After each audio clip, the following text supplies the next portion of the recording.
أعوذ بالله من الشيطان الرجيم بسم الله الرحمن الرحيم الحمد للہ رب العالمین والصلاة والسلام علی نبینا محمد وعلی آلہ وصحبہ اجمعین۔ آج ہم کتاب التوحید کے ساتھ ہیں۔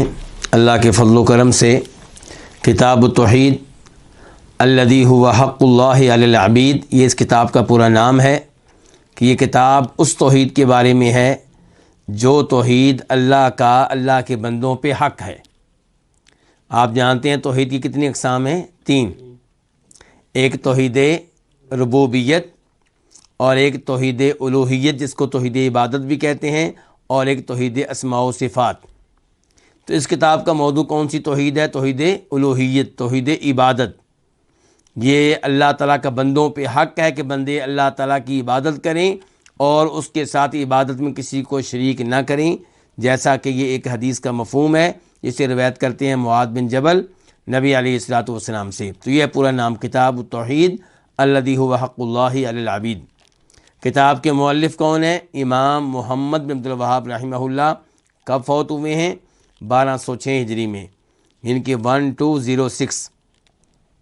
اور یہ بڑی عظیم الشان یہ کتاب ہے۔ آج ہم اس کا 25واں باب شروع کرنے لگے ہیں۔ 25واں باب کیا ہے؟ باب ما جاء فی الکہان ونحوہم، باب ان چیزوں کے بارے میں ہے، اور یہاں چیزوں سے مراد کون سی چیزیں ہیں؟ نصوص، آیات و احادیث، آثار۔ ما سے مراد کیا ہوگا پھر؟ قرآن کی آیتیں۔ ما سے مراد کیا ہوگا؟ احادیث۔ ما سے مراد کیا ہوگا؟ آثار۔ تو باب ہے ان نصوص کے بارے میں جو کاہنوں وغیرہ کے بارے میں آئی ہیں۔ الکہان جمع ہے کس کی؟ کاہن کی۔ ونحوہم، کاہن اور کاہن جیسے لوگ۔ کاہن کون ہوتے ہیں؟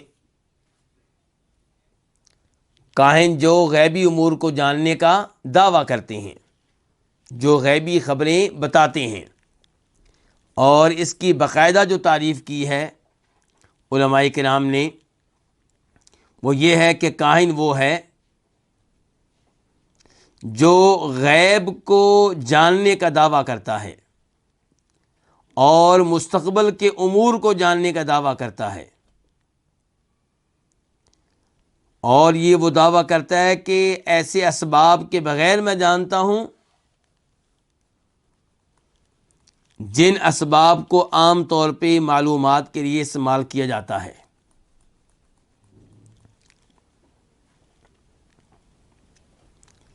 یعنی کہ مستقبل کی کئی خبریں تو میں بھی دیتا ہوں، آپ بھی دیتے ہیں۔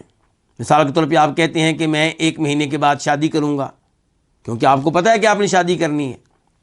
لیکن یہ معلومات جو میں نے دی ہیں، کیا یہ معمول کے طریقے کے مطابق دی ہیں یا معمول سے ہٹ کر؟ معمول کا طریقہ ہے، میرا پروگرام ہے، میں جانتا ہوں اپنا پروگرام۔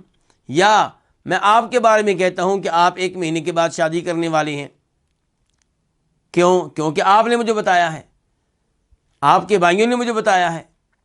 تو یہ خبر جو میں نے دی ہے، اس دینے کی وجہ سے کیا میں کاہن بن گیا ہوں؟ نہیں، کیونکہ یہ معلومات میں نے دی ہیں روٹین کے طریقے سے۔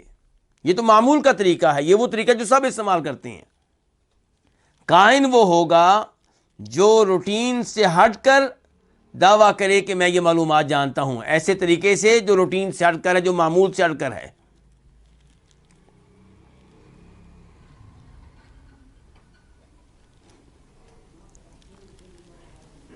تو یہ کون ہو گیا؟ کاہن ہو گیا۔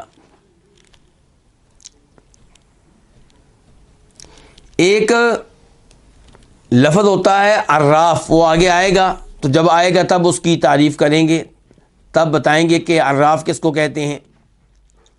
لیکن ویسے یہاں پہ یہ بات کر دوں کہ ایک ہوتا ہے قائف۔ قائف کسے کہتے ہیں؟ کھوجی کو۔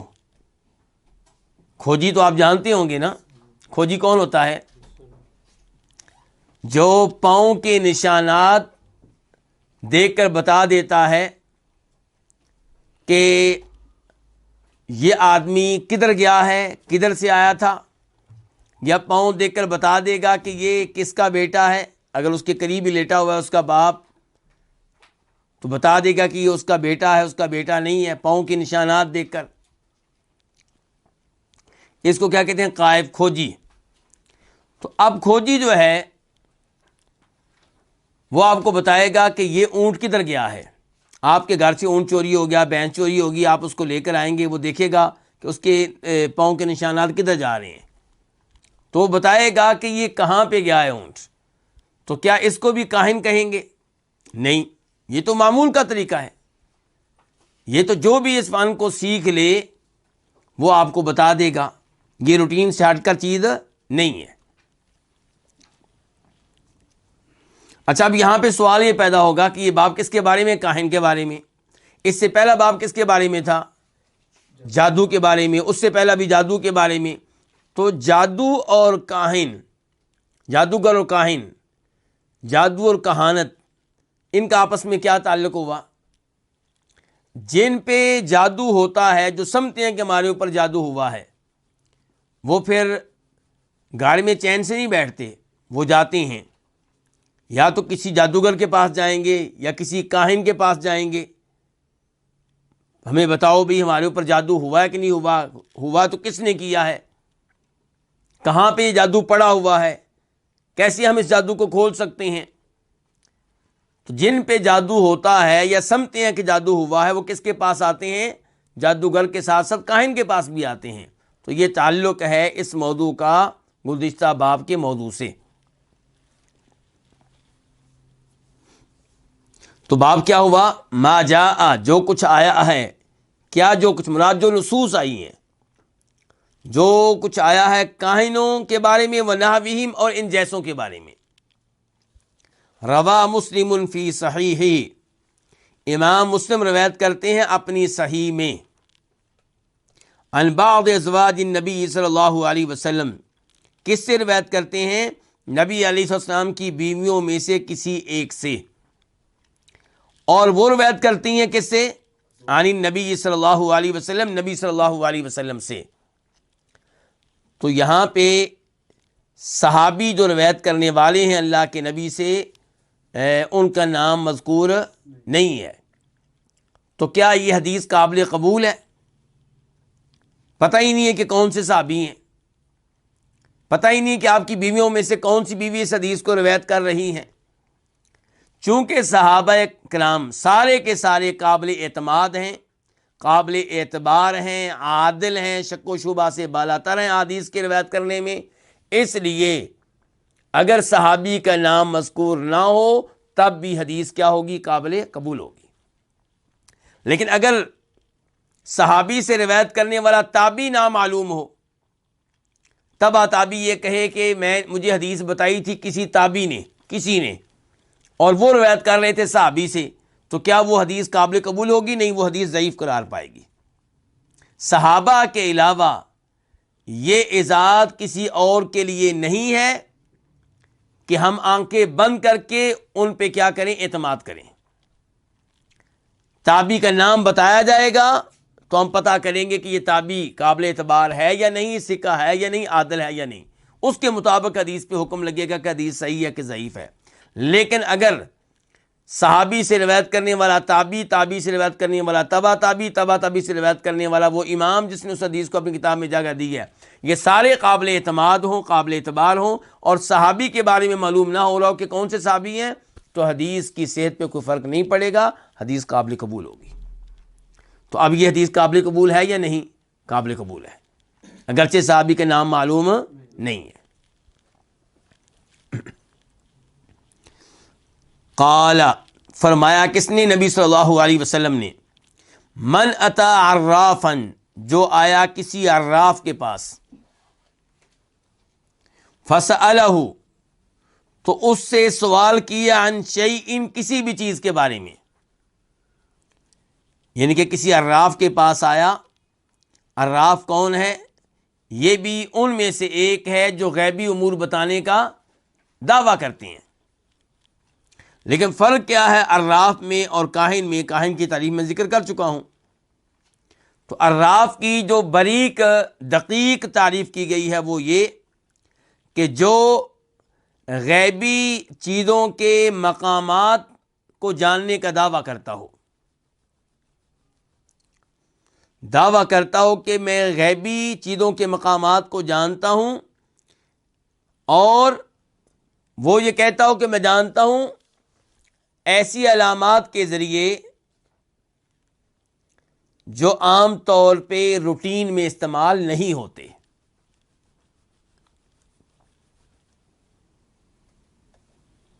یعنی کہ روٹین سے ہٹ کر میرے پاس معلومات ہیں، طریقہ جو میں نے اختیار کرتا ہوں روٹین سے ہٹ کر ہے، کیونکہ روٹین کے مطابق اگر کوئی طریقہ اختیار کرے تو اس کو عراف نہیں کہا جائے گا۔ مثال کے طور پہ آپ کی گاڑی ہے، آپ یہاں پہ بیٹھے ہوئے ہیں، اب وہ آپ سے غائب ہے، اس وقت آپ اپنے بیٹے کو فون کرتے ہیں، بیٹا گاڑی کہاں کھڑی ہے، وہ بتا رہا ہے فلاں جگہ پہ کھڑی ہے، تو آپ ہمیں بتاتے ہیں لو جی مجھے معلوم ہو گیا گاڑی کے بارے میں کہاں کھڑی ہے، تو میں بھی عراف ہو گیا؟ نہیں، عراف اس کو کہتے ہیں جو غیبی چیزوں کے مقامات کو جاننے کا دعویٰ کرے، اور یہ دعویٰ کرے کہ میں کس طریقے سے جانتا ہوں، ان ایسے طریقے کے مطابق جس طریقے کے مطابق عام لوگ نہیں جانتے، روٹین سے ہٹ کر۔ گویا کہ اس کو یہ خبریں کون دیتے ہیں؟ شیطان۔ تو یہ ہو گیا عراف۔ اچھا، اب عراف اور کاہن میں فرق کیا ہوا؟ عراف وہ ہوگا جو غیبی چیزوں کے مقام کو جاننے کا دعویٰ کرتا ہو، اور طریقہ اس کا جاننے کا وہ روٹین سے ہٹ کر ہو، جیسا کہ پہلے بتا چکا ہوں۔ اور کاہن کون ہوگا؟ وہ مستقبل کی باتوں کو جاننے کا دعویٰ کرتا ہے، کب شادی ہوگی، کس سے شادی ہوگی، فلاں آدمی کے ہاں بیٹا پیدا ہونے والا ہے، فلاں آدمی فوت ہونے والا ہے، یہ کون ہو گیا؟ کاہن۔ اور کچھ علماء کرام کہتے ہیں دونوں میں کوئی فرق نہیں ہے، غیبی امور کو جاننے والے وہ عراف بھی ہے، وہ کاہن بھی ہے۔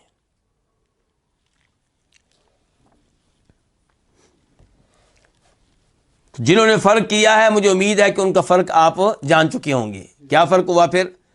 عراف وہ ہے جو غیبی چیزوں کے مقامات کو جاننے کا دعویٰ کرتا ہو۔ مثال کے طور پہ آپ کی بھینس چوری ہو گئی ہے، وہ کہاں پہ کھڑی ہے۔ اور کاہن کون ہے؟ جو مستقبل کی باتیں بتانے کا دعویٰ کرتا ہو، یہ کام ہونے والا ہے، یہ نہیں ہونے والا۔ تو اب اللہ کے نبی فرما رہے ہیں صلی اللہ علیہ وسلم کہ من اتا عرافن، جو کسی عراف کے پاس آیا، غیبی امور کا علم رکھنے کا دعویٰ کرنے والے کے پاس آیا، جس کا دعویٰ ہے کہ غیبی امور کا میں علم رکھتا ہوں، اور دقیق تعریف کریں گے تو پھر وہی بات ہے کہ غیبی چیزوں کے مقام کو جانتا ہوں۔ فسألہ، پس اس نے اس سے سوال کیا، کس نے؟ آنے والے نے۔ کس سے سوال کیا؟ عراف سے۔ یعنی کہ آپ کہہ لیں اس کو عامل کہہ لیں، ہمارے یہاں کیا کہا جاتا ہے، عامل، نجومی، ان کے پاس کوئی آیا، جادوگر کے پاس آیا۔ فسألہ عن شیء، اس سے سوال کیا کسی چیز کے بارے میں، سوال کیا کہ جی مجھے بتائیں میری شادی کب ہوگی، میری شادی کس لڑکی سے ہوگی۔ فصدقہ، اور اس کی تصدیق کی۔ پھر اس کی کیا کی؟ یعنی کہ اس کو سچا جانا ان معلومات میں جو اس نے دی ہیں۔ کس نے سچا جانا؟ آنے والے نے۔ لم تقبل، نہیں قبول ہوگی، لہو، اس کی، صلاۃ النماز، 40 یومن، کتنے روز تک؟ 40 دن تک۔ 40 کو 5 سے ضرب دیں، کتنی نمازیں ہو گئیں؟ 200 نمازیں اس کی قبول نہیں ہوں گی۔ اس سے آپ اندازہ لگا سکتے ہیں کہ کتنا بڑا جرم ہے۔ کیا جرم ہے؟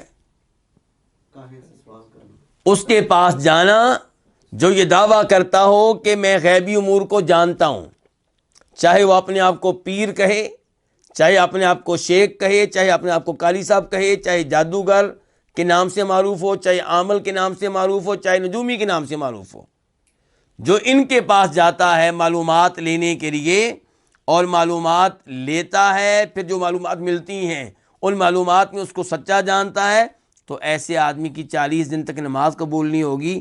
تو سوال یہ ہے کہ اس کا کیا حال ہوگا جو یہ دعویٰ کرتا ہے؟ عراف عامل، نجومی، جادوگر، اس کے اوپر کیا حکم لگے گا جب یہ اس کا حکم ہے جس نے ایک بار آ کر اس سے سوال کیا ہے اور جو خود یہ دعویٰ کر رہا ہے؟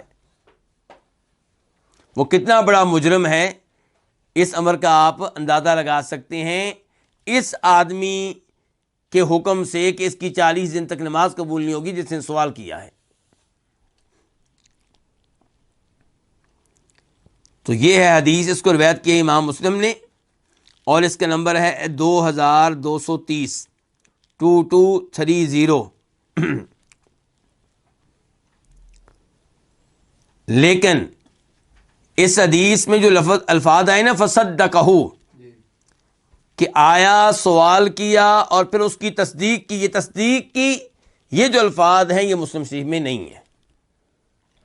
فصدقہ کے الفاظ مسلم شریف میں نہیں ہیں۔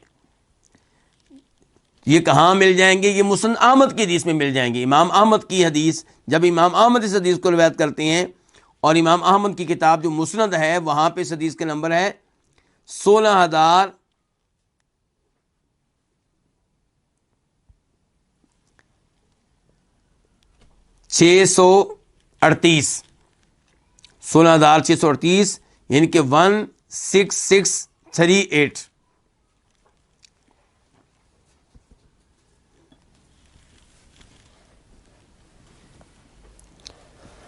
اچھا، اب سوال یہ ہے اس کا کیا مطلب ہے کہ اس کی نماز 40 دن تک قبول نہیں ہوگی؟ اس کا مطلب ہے پھر وہ نماز نہ ہی پڑھے، کیا ضرورت ہے اتنی محنت کرنے کی؟ کیوں جی؟ تو اس کا مطلب یہ ہے کہ اس کو ثواب نہیں ملے گا، 40 دن کی نمازیں پڑھنے پہ اسے ثواب نہیں ملے گا، لیکن نماز اس سے مطلوب ہے، شریعت اس سے مطالبہ ہے کہ نماز پڑھو، اور اسے نماز پڑھنا پڑے گی۔ نماز پڑھے گا تو اس کی ذمہ داری ادا ہوگی، اور 40 دنوں کے بعد یہ نہیں کہا جائے گا کہ ان نمازوں کی قضا دو کیونکہ پہلی نمازیں تو ہوئی نہیں ہیں۔ تو ثواب کا ملنا نہ ملنا اور چیز ہے، اور جو اس کے اوپر فرضیت تھی نماز پڑھنے کی اس کا پورا ہو جانا یہ اور چیز ہے۔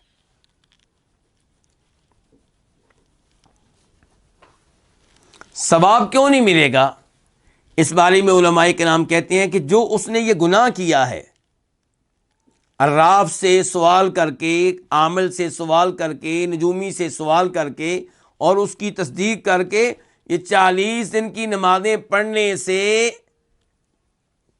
تلافی ہوگی اس گناہ کی، تو اس لیے نیا ثواب نہیں ملے گا، بلکہ یہ جو ثواب تھا اس سے ازالہ ہوگا اس گناہ کا جو اس نے کیا ہے۔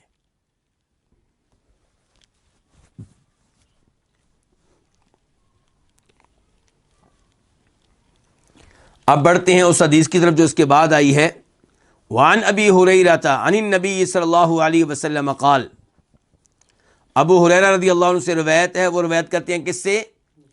نبی صلی اللہ علیہ وسلم سے، قال کہ آپ نے فرمایا، من اتا کاہنا، جو آیا کسی کاہن کے پاس۔ پہلی حدیث میں کیا الفاظ آئے تھے؟ عراف، اب یہاں پہ کیا آیا؟ کاہن۔ اور بتا چکا ہوں کئی علماء کرام کا موقف یہ ہے کہ دونوں کا معنی ایک ہی ہے، غیبی امور کا دعویٰ کرنے والا اسے عراف بھی کہا جائے گا، کاہن بھی کہا جائے گا، اور کئی علماء کرام کے ہاں ان دونوں میں فرق ہے۔ تو فرق کیا ہے؟ عراف پھر کون ہے؟ جو غیبی چیزوں، جو وہ چیزیں جو اوجل ہیں آپ سے، جو آپ کے سامنے نہیں ہیں، ان کے مقامات کو جاننے کا دعویٰ کرے، لیکن دعویٰ یہ ہو کہ میں جانتا ہوں روٹین کے طریقے سے ہٹ کر۔ معلومات کا ذریعہ جو ہے وہ ذریعہ نہیں ہے جو عام طور پہ لوگوں کا ہوتا ہے۔ اور دوسرا کون ہے؟ کاہن۔ تو کاہن جب آپ فرق کریں گے تو اس سے مراد وہ آدمی ہے جو یہ دعویٰ کرتا ہے کہ میں مستقبل کی باتیں جانتا ہوں، کیا ہونے والا ہے کیا نہیں ہونے والا۔ تو من اتا کاہنن، جو کسی کاہن کے پاس آئے، فصدقہ، تو اس کی تصدیق کرے، بما یقول، اس میں جو وہ کہتا ہے، اس کی کیا کرے؟ اس میں تصدیق کرے۔ کون کہتا ہے؟ وہ کاہن۔ فقد کفر، تو پس تحقیق اس نے کفر کیا۔ کس نے؟ یہ آنے والے نے، یہ تصدیق کرنے والے نے۔ کفر کیا بما انزل علی محمد، اس دین کا، اس قرآن کا جو نازل کیا گیا کس پہ؟ جناب محمد صلی اللہ علیہ وسلم پہ۔ اس حدیث کو رواہ ابو داؤد کس نے روایت کی؟ امام ابو داؤد نے۔ اچھا جی، ابو داؤد شریف میں اس کا نمبر کیا ہے؟ 3904، 3904۔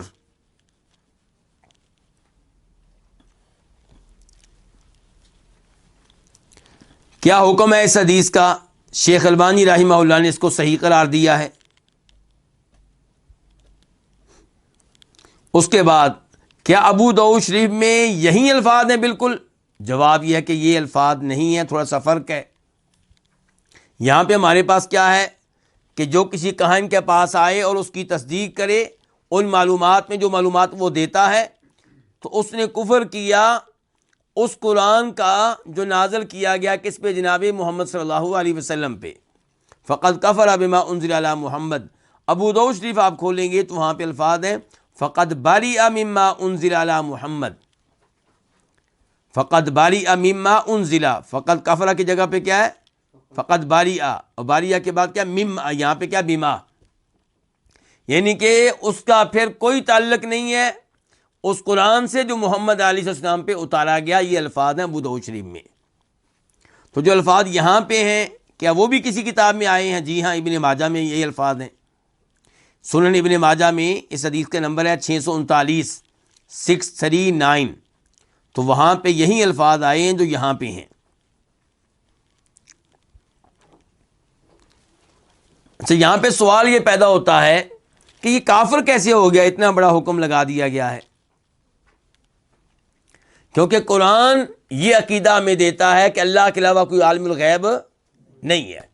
مثال کے طور پہ سورہ نمل میں آپ چلے جائیں، قُلْ لَا يَعْلَمُ مَنْ فِي السَّمَاوَاتِ وَالْأَرْضِ الْغَيْبَ إِلَّا اللَّهُ، کہ آسمان والوں میں کوئی عالم الغیب نہیں ہے، زمین والوں میں کوئی عالم الغیب نہیں ہے، الا اللہ، سوائے کس کے؟ اللہ کے۔ اور جو کاہن کے پاس آیا اور اس سے سوال کیا اور پھر جو جواب ملا اس کی تصدیق کر دی، اس کا مطلب ہے کہ یہ کہہ رہا ہے کہ یہ غیب جانتا ہے۔ قرآن نے کہا تھا اللہ کے علاوہ کوئی غیب نہیں جانتا۔ انبیاء کرام علیہم السلام کئی غیبی باتیں جانتے تھے، لیکن اتنی جتنی اللہ نے بتا دی، اس کے علاوہ وہ بھی عالم الغیب نہیں تھے۔ لیکن انبیاء کرام علیہم السلام کے دنیا سے چلے جانے کے بعد اب غیبی باتیں معلوم ہونے کا زمانہ نہیں رہا، اب اس کا کوئی راستہ نہیں رہا۔ تو پھر بھی آپ کسی عام النجومی کو عالم الغیب مانتے ہیں اور یہ سمجھتے ہیں کہ اس کے پاس غیبی خبریں ہوتی ہیں، تو اس کا مطلب یہ ہے کہ آپ قرآن کو نہیں مانتے، قرآن کی اس آیت کو نہیں مانتے کہ اللہ کے علاوہ کوئی عالم الغیب نہیں ہے۔ تو اس لیے پھر ایسا شخص کیا ہو گیا؟ کافر ہو گیا۔ بلکہ قرآن کی ایک اور آیت بھی ہے، سورہ یونس آیت نمبر 20 فَقُلْ إِنَّمَا الْغَيْبُ لِلَّهِ، آپ کہہ دیں کہ غیب صرف اور صرف کس کے پاس ہے؟ اللہ کے پاس ہے۔ اور سیدہ عائشہ نے کہا تھا، بخاری شریف کی حدیث ہے، کہ جو یہ دعویٰ کرے کہ نبی علیہ السلام مستقبل کی باتیں جانتے تھے، اس نے کیا کیا؟ کفر کیا، اس نے اللہ پہ الزام لگایا، اس نے اللہ پہ تہمت لگائی۔ سیدہ عائشہ کے الفاظ ہے تہمت لگائی، اور اللہ پہ تہمت لگانے والا کیا ہو جائے گا پھر؟ ان کے قرآن کی آیت کا، قرآن کے عقیدے کا جو انکار کرے وہ کافر ہے۔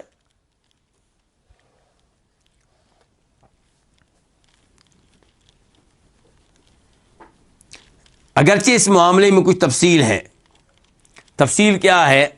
جو عامل کے پاس آتا ہے، نجومی کے پاس آتا ہے، یا ہاتھ کی لکیریں جو دیکھنے والے ہیں ان کے پاس آتا ہے، یا جو دعویٰ کرتے ہیں ہم ستاروں کے ذریعے ستاروں کو دیکھ کے قسمت کے حالات بتاتے ہیں، ان کے پاس آتا ہے، یا جو زمین میں لکیریں کھینچتے ہیں جسے علم رمل کہتے ہیں، ان کے پاس آتا ہے، تو دیکھنا پڑے گا یہ کیوں آیا ہے۔ اگر وہ اس لیے آیا ہے کہ وہ سمجھتا ہے کہ یہ غیبی باتیں جانتا ہے، تو ایسا شخص اس سے معلومات لینے کے بعد، اس کی تصدیق کرنے کے بعد کیا ہو جائے گا؟ کافر ہو جائے گا، دین اسلام سے نکل جائے گا۔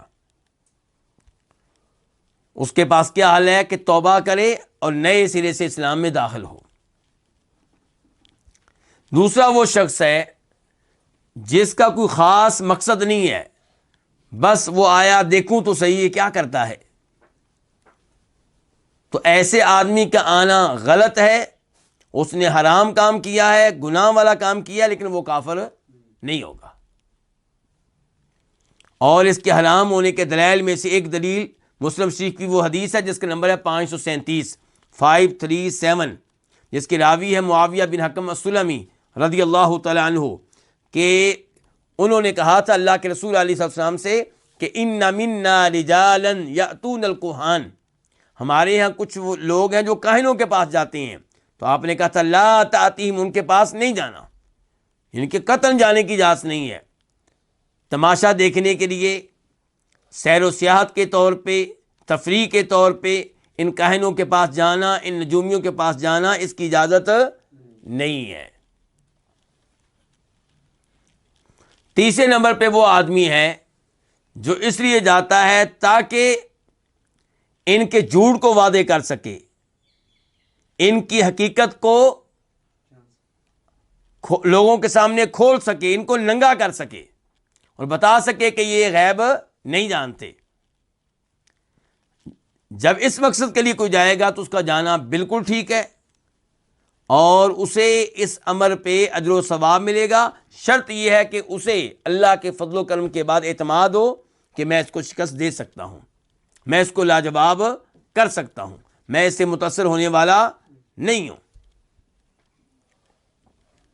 یہیں سے مجھے بات یاد آ گئی کہ آپ لوگوں نے نام تو سنا ہوگا علامہ احسان اللہ ظہیر رحمہ اللہ کا. ان کے والد حاجی ظہور اللہ, ان کے بارے میں یہ آتا ہے کہ بتایا گیا کہ فلاں پیر صاحب آئے ہوئے ہیں جی, اور لوگ ان کے پاس جا رہے ہیں بڑی عقیدت سے اور غیب جاننے کا دعویٰ کرتے ہیں. تو حاجی ظہور اللہ جوتا لے کر ان کے سر پہ کھڑے ہو گئے, کہا یہ بتاؤ کہ میں تمہیں جوتا ماروں گا کہ نہیں ماروں گا. اب ظاہر ہے کہ اگر وہ کہتا کہ نہیں مارو گے تو حاجی صاحب نے مار دینا تھا, اگر وہ کہتا ہے نہیں مارو گے, اگر وہ کہے گا کہ آپ ماریں گے تو پھر نہیں مارنا تھا. تو اب وہ کیا ہو گیا, لاجواب ہو گیا, اس کے پاس یہاں سے نکلنے کا کوئی راستہ باقی نہیں بچا. تو اگر اس طرح کوئی جاتا ہے یہ واضح کرنے کے لیے پبلک کے سامنے کہ یہ گمراہ شخص ہے, یہ غیب بالکل نہیں جانتا, تو پھر جانے میں کوئی حرج نہیں ہے, بلکہ اس پہ انشاءاللہ اجر و ثواب ملے گا.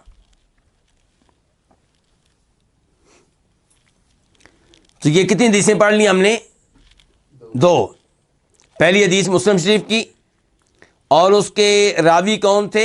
نبی علیہ الصلوۃ والسلام کی بیویوں میں سے کوئی ایک. اور دوسری حدیث روایت کرنے والی امام ابو داؤد, اس کے راوی کون ہے؟ ابو ہریرہ رضی اللہ تعالیٰ عنہ. اب آگے چلیں گے.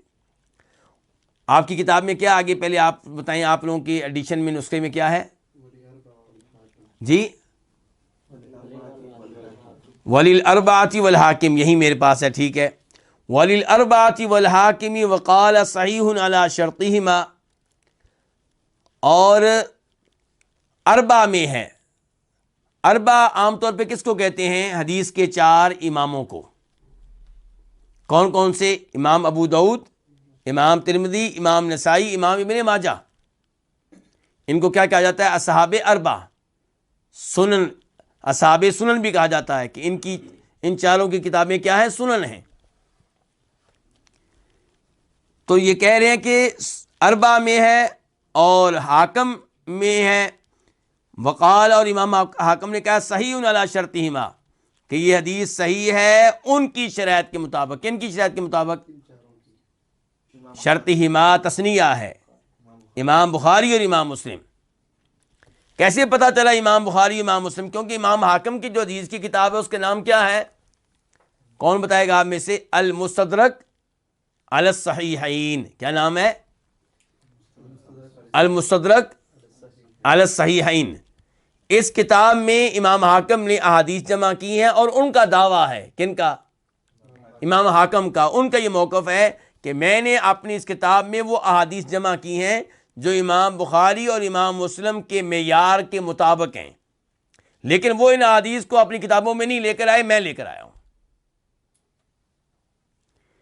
تو یہ حدیث جو ہے اس کو امام حاکم لے کر آئے اور کہا صحیح, یہ صحیح علی شرطہما, ان دونوں کے معیار کے مطابق, ان دونوں کی شرط کے مطابق. ان کی شرط کے مطابق یعنی کہ امام بخاری جس شرط کے مطابق احادیث کو اپنی کتاب میں جگہ دیتے ہیں اور امام مسلم جس شرط کے مطابق احادیث کو اپنی کتاب میں جگہ دیتے ہیں، یہ حدیث ان کی شرائط پہ پوری اترتی ہے، ان کے معیار کی ہے۔ آگے کیا جی؟ عن کے بعد کیا ہے؟ ابو ہریرہ ہے جی آپ کی کتاب میں؟ یہاں پہ خالی جگہ ہے میرے پاس، اور بہت سے نسخوں میں عن کے بعد کیا ہے؟ خالی جگہ۔ یہ خالی جگہ کا کیا کیا جائے؟ عام طور پہ کتاب و توحید کے جو ایڈیشن اور نسخے اور کاپیاں ہیں ان میں یہ جگہ خالی ہے، لیکن ایک دو نسخے ایسے ہیں جہاں پہ یہ ہے کہ وعنہ قال،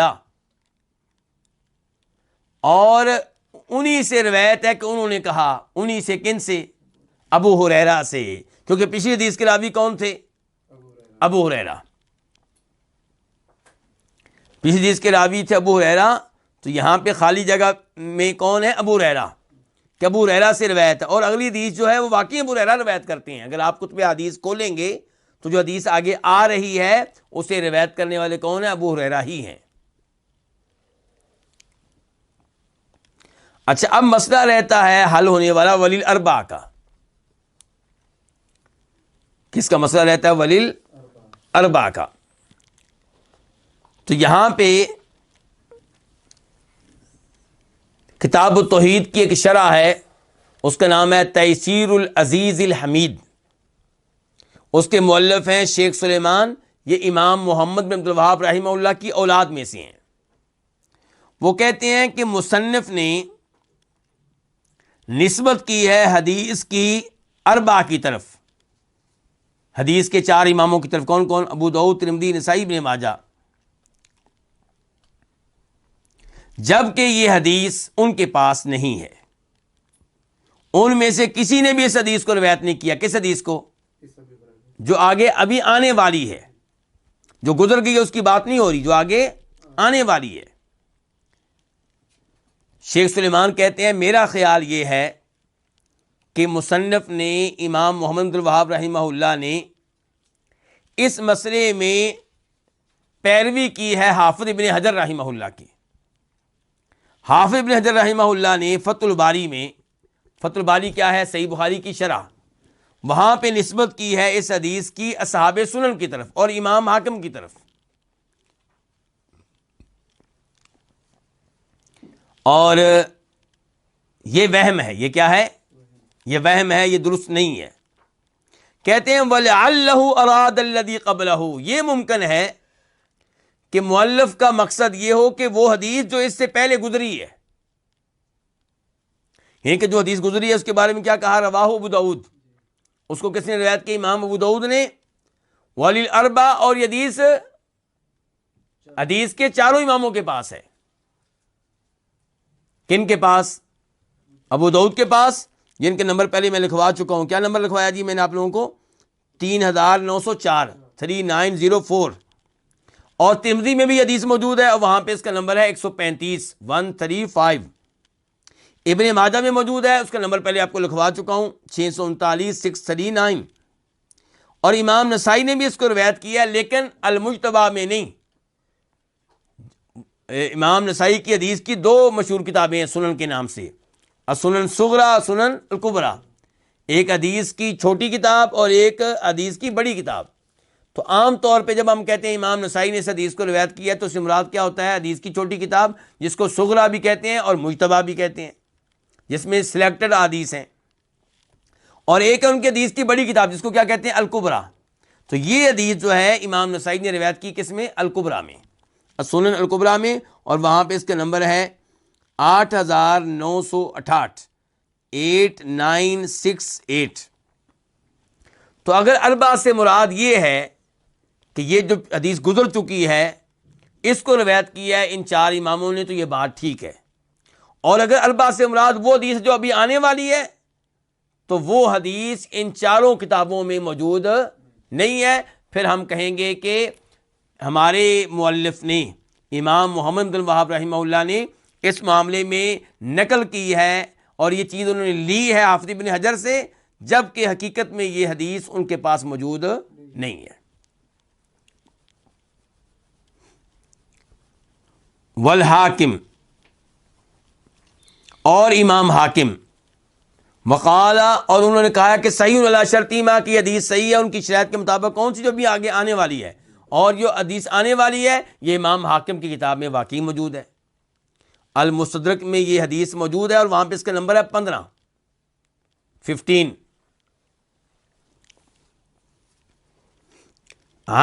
عن کے بعد کیا ہے؟ پھر وہ گفتگو ہو چکی ہے. خالی جگہ پہ کیا ہے؟ ابو ہریرہ.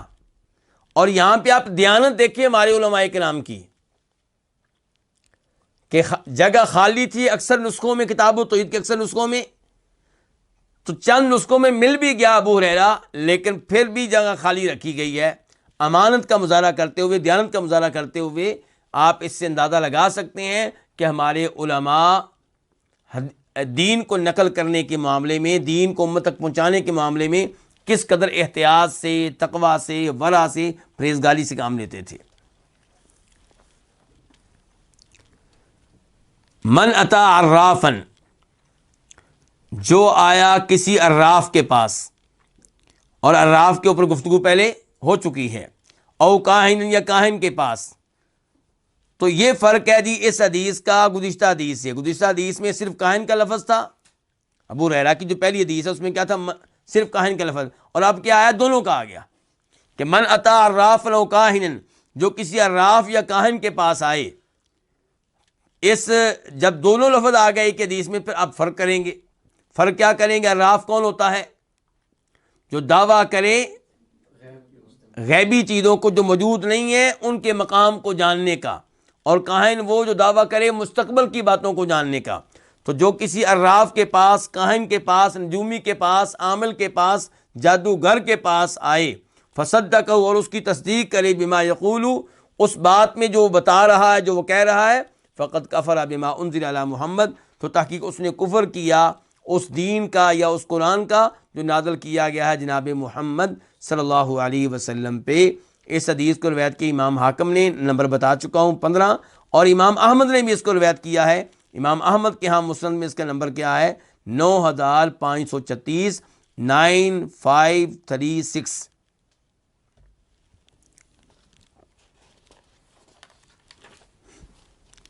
ولی ابی یعلا بسند جید، اور ابو یعلا کے ہاں جید سند کے ساتھ، عمدہ سند کے ساتھ روایت ہے. کس سے؟ عن ابن مسعود، عبداللہ بن مسعود رضی اللہ تعالیٰ عنہ سے، مثلہ، اس جیسی روایت. کس جیسی؟ جیسی روایت ابھی ہم نے پڑھی ہے ابو ہریرہ کی دوسری روایت جو بھی پڑھی ہم نے. اس جیسی روایت جو ہے عبداللہ بن مسعود سے بھی ہے، لیکن وہ کیا ہے؟ موقوفاً. وہ کیا ہے؟ موقوف ہے. ایک لفظ ہوتا ہے مرفوع، ایک لفظ کیا ہوتا ہے؟ موقوف. مرفوع وہ حدیث جس کی نسبت صحابی کریں کس کی طرف؟ نبی علیہ الصلوۃ والسلام کی طرف. صحابی کریں یا جو بھی راوی ہے وہ اس حدیث کی نسبت اللہ کے نبی کی طرف کرے اور کہے اللہ کے نبی نے یہ کہا، اللہ کے نبی نے یہ کام کیا، اللہ کی موجودگی میں یہ کام ہوا، تو اس حدیث کو کیا کہیں گے؟ مرفوع. اور موقوف ان الفاظ کو کہتے ہیں، اس عمل کو کہتے ہیں جس کی نسبت کی گئی ہو کس کی طرف؟ صحابی کی طرف. تو یہ نہیں کہ ابو یعلا میں، مسند ابو یعلا میں یہ الفاظ موجود ہیں، لیکن وہاں پہ یہ نہیں ہے کہ اللہ کے رسول نے کہا، وہاں پہ یہ ہے کہ عبداللہ بن مسعود نے کہا. لیکن حافظ ابن حجر رحمہ اللہ فتح الباری میں فرماتے ہیں کہ یہ الفاظ اگرچہ عبداللہ بن مسعود کے ہیں، لیکن یہ الفاظ ایسے نہیں ہیں جو عبداللہ بن مسعود اپنی طرف سے کہہ سکیں. یہ تو بہت بڑا دعویٰ ہے، یہ تو کوئی نبی بیان کر سکتا ہے کیا کہ جناب جو کسی عامل کے پاس آئے، عراف کے پاس آئے، کاہن کے پاس آئے اور اس کی تصدیق کرے تو وہ کافر ہو گیا. یہ الفاظ عبداللہ بن مسعود اپنی طرف سے نہیں کہہ سکتے. تو اس لیے اگرچہ یہ الفاظ ان کے ہیں لیکن مرفوع کے حکم میں ہیں. یہ کون کہہ رہے ہیں؟ حافظ ابن حجر رحمہ اللہ کہہ رہے ہیں. کون کہہ رہے ہیں؟ حافظ ابن حجر رحمہ اللہ. اچھا، اب مسند ابو یعلا میں اگر آپ عبداللہ بن مسعود کے الفاظ ڈھونڈنا چاہیں تو وہاں پہ نمبرنگ کیا ہے؟ وہاں پہ 5408، 5408. اس کے بعد وعن عمران بن حسین رضی اللہ عنہ مرفوعا، اور عمران بن حسین سے روایت ہے مرفوعاً، مرفوع یعنی کہ وہ کہتے ہیں اللہ کے رسول نے کہا.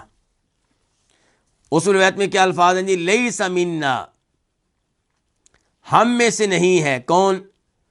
من تطیر او تطیر لہ، جو بدشگونی لے یا جس کے لیے بدشگونی لی جائے، جو فال نکالے یا جس کے لیے فال نکالی جائے. کیا مطلب جی؟ ایک آدمی کوئی ڈیلنگ کرنا چاہتا ہے، کوئی بڑا کوئی بہت وسیع رقبہ زمین خریدنا چاہتا ہے، کوئی پلاٹ خریدنا چاہتا ہے، گاڑی خریدنا چاہتا ہے، یا کہیں پہ شادی کرنا چاہتا ہے.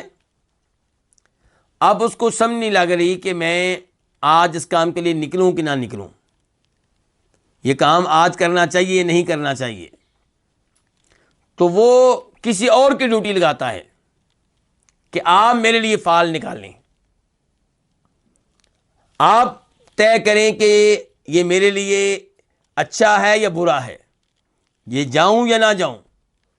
جیسے آج کل وہ استخارے نکلے ہوئے ہیں کہ آپ ہمارے لیے استخارہ کر دیں. مجھ سے بھی کئی لوگوں نے کئی بار رابطہ کیا کہ جی ہمارے لیے استخارہ کریں. تو میں سمجھاتا ہوں لوگوں کو کہ استخارہ ہر ایک نے خود کرنا ہوتا ہے. استخارے والی دعا آپ پڑھ لیں تو آپ خود فیصلہ، آپ خود اس نتیجے پہ پہنچیں گے کہ استخارہ ہر کوئی خود اپنے لیے کرے گا. بیٹی کا رشتہ کرنا ہے، وہ لڑکی خود اپنے لیے استخارہ کرے، اس کا باپ استخارہ کرے گا، کیونکہ اس کا بھی معاملہ کہ میں بیٹی کا رشتہ یہاں پہ کروں کہ یا نہ کروں. اور بیٹی بھی کر سکتی ہے. لیکن یہ کہ مولوی صاحب کی ڈیوٹی لگا دی جائے کہ آپ ہمارے لیے استخارہ کریں، تو اس سے مولوی صاحب کی جیب تو گرم ہو جائے گی، لیکن یہ طریقہ قرآن و حدیث کے مطابق نہیں ہے. اور آج کل ٹی وی چینلز پہ کئی لوگ بیٹھے ہوئے ہیں، یہ ہم استخارہ کرتے ہیں. اور سچ اگر آپ پوچھیں تو عام طور پہ یہ استخارے شرکیہ قسم کے استخارے ہوتے ہیں، کیونکہ استخارہ کوئی ایسی چیز نہیں ہے کہ آپ کے پاس کوئی غیب کا علم نازل ہو جائے گا. استخارہ تو اللہ تعالیٰ سے دعا ہے کہ یا اللہ میں یہ کام کرنے لگا ہوں، اگر یا اللہ یہ بہتر ہے تو میرے لیے آسان کر دے، میرے لیے اس میں برکتیں ڈال دے، اور اگر میرے لیے یہ بہتر نہیں ہے دنیا کے لحاظ سے یا آخرت کے لحاظ سے، یا اللہ مجھے اس سے دور کر دے، اس کو مجھ سے دور کر دے. اب اگر آپ کا دل مطمئن ہو رہا، آپ استخارہ ایک نہیں کئی بار کر لیں، دعا ہے، 2 رکعتیں پڑھیں اور اس کے بعد یہ دعائے استخارہ پڑھیں. بخاری شریف میں یہ روایت موجود ہے، حصن المسلم میں یہ دعا موجود ہے. اس کے بعد دل مطمئن ہے تو اللہ کا نام لے کے قدم بڑھائیں. اور اگر دل مطمئن نہیں ہو رہا، پریشان ہو رہے ہیں، تو پھر پیچھے ہٹ جائیں. یہ ہے استخارے کا مطلب. یہ نہیں ہے کہ ضرور کوئی خواب آئے گا، اور نہ یہ ہے کہ آپ استخارہ رات کو سوتے ہوئے کریں، اور نہ یہ ہے کہ کوئی آپ کے پاس جبریل علیہ السلام آئیں گے. ایسی کوئی بات نہیں ہے قطعی طور پہ. تو یہ لوگوں سے استخارہ کرانا اور استخارہ کرنے والے کا یہ ظاہر کرنا کہ جناب میں آپ کو بتا سکتا ہوں آپ کے لیے بہتر ہے یا بہتر نہیں ہے، یہ سب غلط ہے، خلاف شریعت ہے. تو لیس منا، ہم میں سے نہیں ہے وہ من تطیرہ، جو فال لے او تطیر، یا جس کے لیے فال لی جائے. لیکن کون سی فال؟ بد فال. نیک شگونی تو اچھی بات ہے. تو ہم میں سے وہ نہیں ہے من تطیرہ جو بدشگونی لے یا جس کے لیے بدشگونی لی جائے. او تکہنا، یا جو کہانت کرے، یعنی کہ یہ پیشہ اپنا لے، یہ کام کرے کہ میں غیب جانتا ہوں، یہ دعویٰ کرے. او تکہن لہو، یا جس کے لیے کہانت کی جائے. کوئی آدمی اس کے پاس آیا، جی مجھے بتائیں کہ میں فلاں لڑکی سے شادی کروں یا نہ کروں. تو وہ کہتا ہے ٹھیک ہے میں آپ کو بتاتا ہوں. تو یہ کیا ہو گیا؟ کہانت کرنا کسی کے لیے. او سہارا، یا جو جادو کرے. او سہر لو، یا جس کے لیے جادو کیا جائے. تو یہ کون؟ یہ کیا ہے؟ لیس منا، یہ ہم میں سے نہیں ہے. کیا مطلب ہم میں سے نہیں ہے؟ یعنی کہ ہمارے دین کے اوپر نہیں ہے، ہمارے طریقے کے اوپر نہیں ہے، ہمارے راستے کے اوپر نہیں ہے. ومن اتی کاہنا، اور جو کسی کاہن کے پاس آئے، فصدقہ، پس اس کی تصدیق کرے، بما یقول، اس بارے میں جو وہ کہتا ہے، فقد کفر، پس تحقیق اس نے کفر کیا، بما انزل علی محمد، اس نے کفر کیا، اس نے انکار کیا اس قرآن کا جو نازل کیا گیا جناب محمد صلی اللہ علیہ وسلم پہ، اس کو رواہ البزار، اس کو روایت کی امام بزار نے بِإِسْنَادٍ جَيِّد، کیسی سند کے ساتھ؟ عمدہ سند کے ساتھ۔ اچھا، امام بزار اس کو روایت کرتے ہیں تو وہاں پہ نمبر کیا ہے اس کا؟ 3578، 3578۔ اور شیخ البانی رحمہ اللہ نے اس کو صحیح قرار دیا ہے، کہاں؟ اپنی مشہور و معروف کتاب الصحیحہ میں، اور وہاں پہ اس کا نمبر ہے 2195، 2195۔ وَرَوَاهُ الطَّبَرَانِيُّ، اور اس حدیث کو امام طبرانی نے بھی روایت کیا ہے اپنی کتاب حدیث کی المعجم الاوسط۔ امام طبرانی کی 3 کتابیں ہیں، آپ کو پتہ ہے، المعجم الکبیر، المعجم الصغیر، المعجم الاوسط۔ تو اس کو امام طبرانی نے روایت کیا کہاں؟ المعجم الاوسط میں، اور وہاں اس کا نمبر ہے 4262، 4262، بِإِسْنَادٍ حسن، کیسی سند کے ساتھ؟ حسن درجے کی سند کے ساتھ، یعنی کہ قابل قبول ہے، من حدیث ابن عباس، لیکن امام طبرانی نے اس کو روایت کیا عبداللہ ابن عباس کی حدیث سے۔ کیا مطلب؟ ابھی جو ہم نے حدیثوں پر پڑھی ہے تو اس کے راوی کون ہے؟ عمران بن حسین۔ امام بزار جب اس کو روایت کرتے ہیں تو راوی کون ہے؟ عمران بن حسین۔ اور امام طبرانی جب روایت کرتے ہیں تو راوی کون ہے؟ عبداللہ بن عباس۔ لیکن دون قولہ، ان الفاظ کے علاوہ، کون سی الفاظ؟ ومن اتا الی آخری، آخر تک۔ دیکھیں ابھی اوپر جو حدیث ہم نے پڑھی عمران بن حسین کی، اس کے 2 حصے ہیں۔ پہلا حصہ کیا ہے کہ لیس منا، وہ ہم میں سے نہیں، جو بدشگونی لے یا جس کے لیے بدشگونی لی جائے، جو کہانت کرے جس کے لیے کہانت کی جائے، جو جادو کرے جس کے لیے جادو کیا جائے۔ یہ حدیث کا ایک حصہ ہو گیا۔ دوسرا حصہ اس کے بعد ہے کہ جو کسی کاہن کے پاس آیا اور اس کی تصدیق کی ان الفاظ میں جو وہ کہہ رہا ہے، تو اس نے کفر کیا اس قرآن کا جو جناب محمد پہ نازل ہوا ہے صلی اللہ علیہ وسلم۔ تو امام طبرانی نے اس حدیث کا صرف پہلا حصہ روایت کیا عبداللہ بن عباس سے۔ عبداللہ بن عباس والی حدیث میں حدیث کا دوسرا حصہ نہیں ہے۔ اور یہ جو الفاظ ہیں امام طبرانی والے، یہ جو حدیث ہے امام طبرانی والی، اس کو حسن درجے کا قرار دیا ہے ہمارے مؤلف امام محمد بن عبد الوہاب رحمہ اللہ نے، اور شیخ البانی رحمہ اللہ نے بھی اس کو حسن قرار دیا، لیکن حسن لغیرہ۔ ان کی کتاب الصحیحہ میں اس کا نمبر آپ لکھ لیں 2650، 2650۔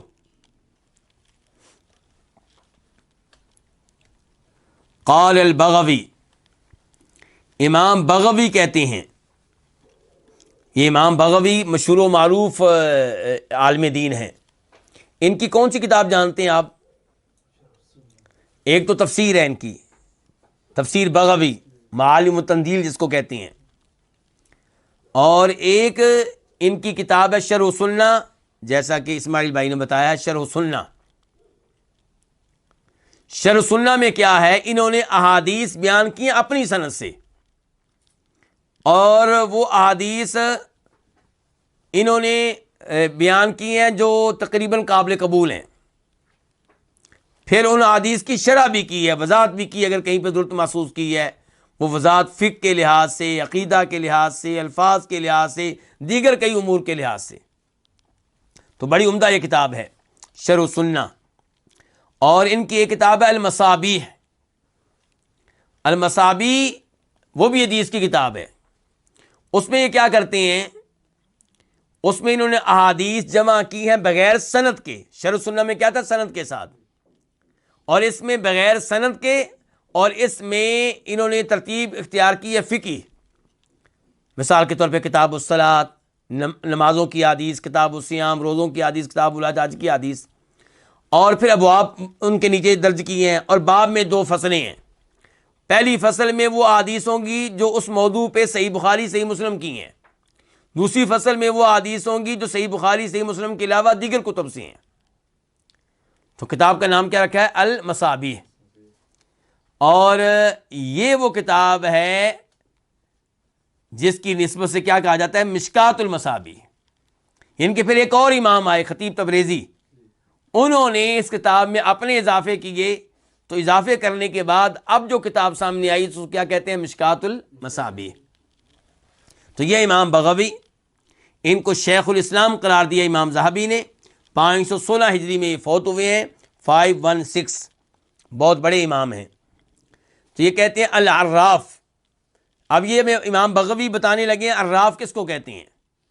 کہتے ہیں العراف الذی یدعی معرفت الامور، یہ وہ ہے جو دعویٰ کرتا ہے امور کو جاننے کا، معاملات کو جاننے کا دعویٰ کرتا ہے بمقدمات، ان علامات کے ذریعے یستدل بہا، جن سے وہ استدلال کرتا ہے المسروقی، چوری کی ہوئی چیز پہ، ومکان الضالہ، اور گم شدہ چیز کے مقام پہ، ونحو ذالک، اور اس جیسے امور پہ. تو امام بغوی نے کیا کہا، راہ پھر کون ہوتا ہے؟ جو یہ جانتا ہے کہ چوری کی ہوئی چیز کہاں پہ ہے، گم شدہ چیز کہاں پہ ہے. یہ امام بغوی یہ تعریف عراف کی کس کتاب میں کرتے ہیں؟ شرح السنہ میں. لیکن اس کے الفاظ امام محمد عبد الوہاب رحمہ اللہ پورے کے پورے لے کر نہیں آئے، تھوڑا سا انہوں نے اس میں تصرف کیا ہے. صحیح الفاظ کیا ہیں ان کے؟ وہ کہتے ہیں هو الذی یدعی معرفت الامور، وہ جو دعویٰ کرتا ہے امور کو جاننے کا، مختلف امور کو جاننے کا، بمقدمات اسباب، ان اسباب کے مقدمات کے ذریعے یستدل بہا، جن سے استدلال کیا جاتا ہے، علی مواقعہا، ان امور کے مقامات پہ، کل مسروقی، جیسا کہ چوری کی ہوئی چیز ہے، من الذی سرقہا، کس نے اس کو چوری کیا، ومعرفت مکان ضالہ، گمشدہ چیز کی جگہ کہاں پہ ہے. تو یہ اور اس سے ملتے جلتے الفاظ کے ساتھ امام بغوی نے عراف کی تعریف کی ہے کہ عراف کس کو کہتے ہیں. اور خود امام بغوی نے یہ تعریف کہاں سے لی؟ امید ہے کہ انہوں نے لی ہوگی امام خطابی سے. امام خطابی نے یہ تعریف ذکر کی اپنی کتاب معالم السنن میں. اچھا، امام بغوی کے الفاظ ختم ہوئے، اس کے بعد جو آگے الفاظ آ رہے ہیں یہ امام بغوی کے نہیں ہیں. یہ کون ذکر کر رہے ہیں؟ پھر امام محمد بن عبد الوہاب رحمہ اللہ. وقیل، اور کہا گیا، هو الکاہن، عراف وہ کاہن ہی ہے. ان کے عراف اور کاہن ایک چیز ہیں. تو ایک چیز ہے تو بتائیں جی کاہن کہتے کس کو ہیں؟ کہتے ہیں والکاہن، کاہن کیا ہے؟ هو الذی یخبر عن المغیبات فی المستقبل، وہ جو خبریں دیتا ہے مستقبل کی غیبی چیزوں کے بارے میں. یہ ہو گیا کاہن، اور اوپر عراف کی تعریف گزر چکی ہے. تو عراف اور ہو گیا، کاہن اور ہو گیا، اور درمیان میں انہوں نے بیان کیا کہ ایک قول یہ ہے کہ عراف کاہن ہی ہوتا ہے. وقیل، اور یہ بھی کہا گیا، الذی یخبر عما فی الضمیر، کاہن وہ ہے جو بتائے اس کے بارے میں جو ضمیر میں ہے، دل میں ہے، دل کی باتیں جو بتائے اس کو کیا کہتے ہیں؟ کاہن کہتے ہیں. وقال ابو العباس ابن تیمیہ، اور ابو العباس ابن تیمیہ یہ کون ہے؟ شیخ الاسلام ابن تیمیہ، جن کا نام احمد ہے، احمد بن عبد الحلیم. تو وہ کہتے ہیں العراف، عراف کون ہوتا ہے؟ اسم للکاہن والمنجم والرمال ونحوہم، عراف نام ہے کاہن کا، منجم کا، رمال کا. یعنی کہ عراف عام لفظ ہے، اس میں داخل ہوتے ہیں کون کون؟ کاہن، منجم، رمال. کاہن کی پہلی باتیں ہو چکی، منجم نجومی، جو ستاروں کو دیکھ کے غیبی باتیں بتانے کا دعویٰ کرے، والرمال جو زمین میں لکیریں کھینچ کر غیبی امور بتانے کا دعویٰ کرے. تو ابن تیمیہ کہتے ہیں عراف کون ہے؟ یہ نام ہے کاہن کا بھی، نجومی کا بھی، اور علم رمل والے کا بھی، ونحوی مورن، جیسے دوسروں کا بھی، ممن یتکلم، جو کلام کرتے ہیں، فی معرفت الامور، چیزوں کو جاننے کے بارے میں، بہادی طرقی، ان راستوں کے ذریعے، یہ غیبی راستے جو ہیں. اچھا، ابن تیمیہ نے یہ جو کہا ہے یہ ہمیں کہاں ملے گا؟ ان کی کتاب مجموع الفتاوی میں، جلد نمبر 35 اور صفحہ ہوگا 173 173. یہاں سے لگتا ہے کہ جیسے ابن تیمیہ نے عراف کی اس تعریف کو پسند کیا ہے، جبکہ آپ پوری بات پڑھیں گے تو پتہ چلے گا کہ انہوں نے کہا ہے کہ کہنے والے کہتے ہیں، کہنے والے کہتے ہیں کہ عراف نام ہے کاہن کا اور نجومی کا اور علم رمل والے کا. یعنی کہ ضروری نہیں کہ ابن تیمیہ اس کے اوپر خود مطمئن ہوں.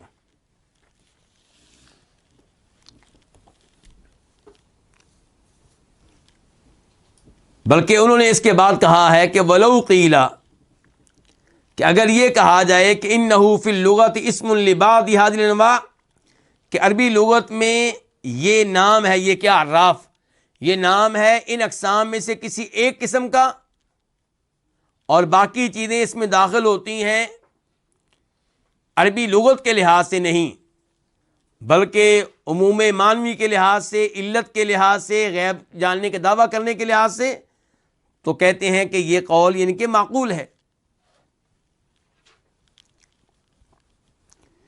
تو خلاصہ کلام یہ ہے کہ امام محمد عبد الوہاب رحمہ اللہ اس باب میں پہلے لے کر آئے احادیث، پھر عبداللہ بن مسعود کا اثر، اور آخر میں علماء کرام کے اقوال کہ کیا فرق ہے عراف اور کاہن میں، کیا تعریف ہے عراف اور کاہن کی، امام بغوی کا قول لے کر آئے اور پھر ابن تیمیہ رحمہ اللہ کا۔ اس کے بعد کہتے ہیں وقال ابن عباس، عبداللہ ابن عباس کہتے ہیں فی قوم، ان لوگوں کے بارے میں، یکتبون جو لکھتے ہیں، کیا لکھتے ہیں؟ اباجاد۔ کیا لکھتے ہیں؟ اباجاد کیا ہوتا ہے؟ حروف ابجد، حروف ابجد۔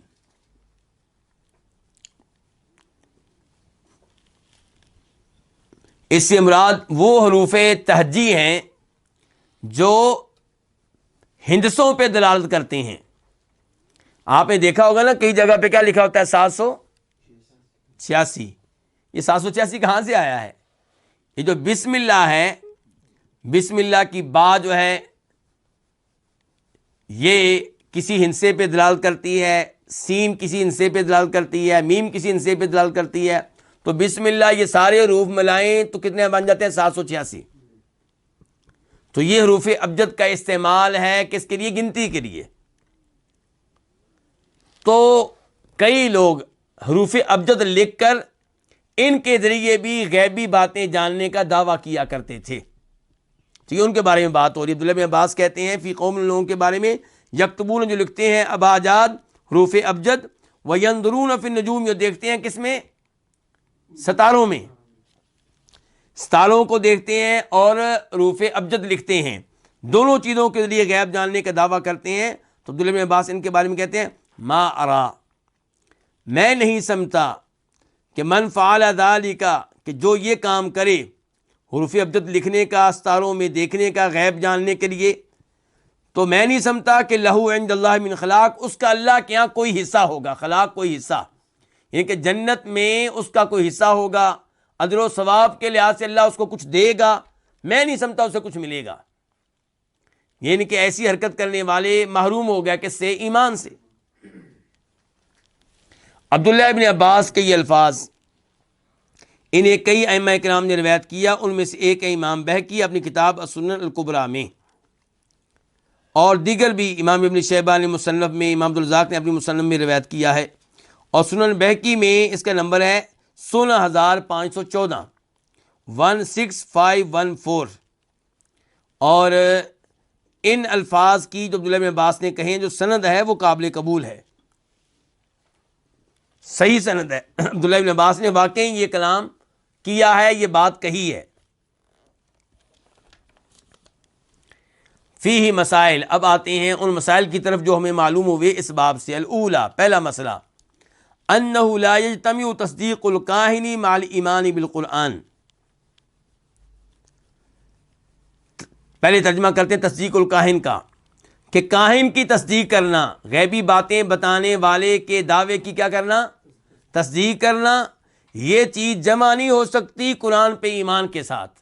یا آپ کاہن کی تصدیق کر لیں یا قرآن پہ ایمان لیں، یا قرآن کو سچا مان لیں یا کاہن کو سچا مان لیں، دونوں چیزیں ایک وقت میں جمع۔ جو کہتا ہے میرا قرآن پہ بھی ایمان ہے اور میرا اس بات پہ بھی ایمان ہے کہ بابا جی غیب جانتے ہیں، فلاں پیر صاحب غیب جانتے ہیں، فلاں نجومی غیب جانتا ہے، فلاں عامر غیب جانتا ہے، تو اس کا مطلب یہ ہے کہ اس کا قرآن پہ ایمان نہیں، چاہے وہ دعویٰ کرے کہ میرا قرآن پہ ایمان ہے، یہ دونوں چیزیں جمع ہو ہی نہیں سکتی۔ مجھے امید ہے کہ بات واضح ہوگی۔ تو کہتے ہیں کہ لا یجتمع، کاہن کی تصدیق جمع نہیں ہو سکتی قرآن پہ ایمان کے ساتھ۔ الثانیہ، دوسرا مسئلہ، التصریح بانہ کفر، اس بات کی صراحت کہ یہ چیز کفر ہے۔ یہ کیا؟ کاہن کی تصدیق کرنا، یعنی کہ جو عامل، جو نجومی، جو پیر، جو شیخ، جو بزرگ، جو قاری صاحب غیبی باتیں بتانے کا دعویٰ کریں، آپ کے بارے میں غیبی بات بتائیں اور آپ کہیں کہ یہ صحیح بتا رہے ہیں، دل میں آپ سمجھیں کہ یہ صحیح کہہ رہے ہیں بابا جی، تو اس کا مطلب یہ ہے کہ آپ نے کیا کیا؟ کفر کیا ہے۔ تو صراحت آئی ہے کہ بأنہ کفر، کہ یہ کفر ہے، اور یہ کئی حدیث میں ہم نے صراحت پڑھی ہے۔ الثالثہ، تیسرا مسئلہ، ذکر من تکہن لہ، تذکرہ اس شخص کا جس کے لیے کہانت کی جائے۔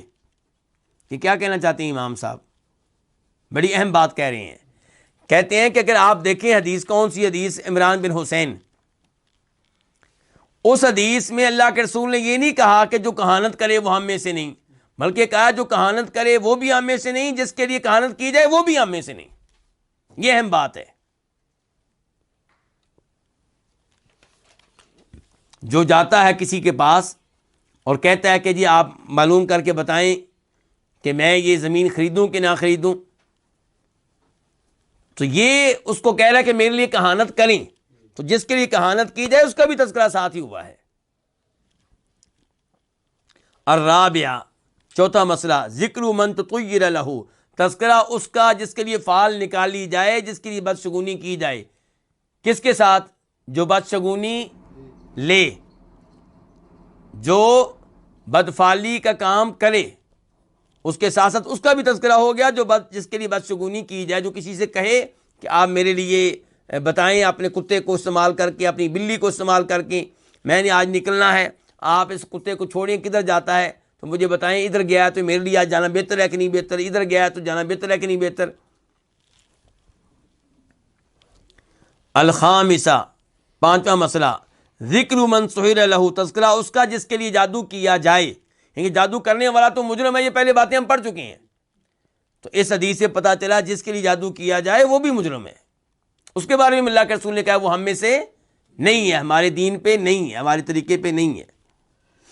السادسہ، چھٹا مسئلہ، تعلم اباجاد، حروف ابجد کو سیکھنا۔ یعنی کہ پتہ چلا کہ حروف ابجد کو سیکھنا اگر اس کا مقصد ہے غیبی باتیں معلوم ہو جائیں گی، غیبی باتیں میں بتا سکوں گا، تو پھر یہ حرام ہے، پھر یہ غلط ہے۔ السابعہ، ساتواں مسئلہ، الفرق بین الکاہن والعراف، پتہ چلا کہ کاہن اور عراف کے درمیان کیا ہے؟ فرق ہے۔